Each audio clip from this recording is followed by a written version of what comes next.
The Florida Current, an online news service smartly covering politics and policy. Subscribe for free daily alerts at thefloridacurrent.com.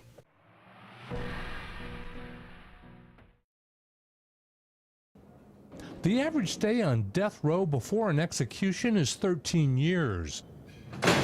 The goal of legislation called the Timely Justice Act is to cut the waiting time to 10 years.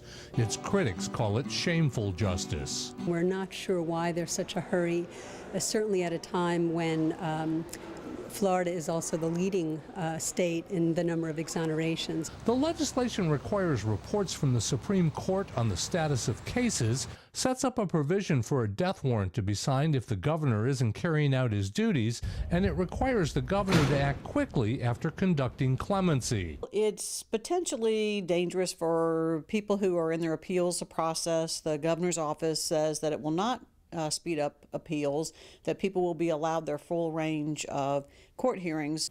The legislation also reinstates an Office of State Lawyers to represent death row inmates on appeal. The Capital Regional Council are expert in this type of process, and so generally you get better representation. Governor Rick Scott is averaging more executions per year than any of these governors in recent Florida history, and why that's so surprising is because Scott has told people he didn't realize that signing warrants was part of the job description when he signed up. Double murderer Marshall Gore is set to die June 24th.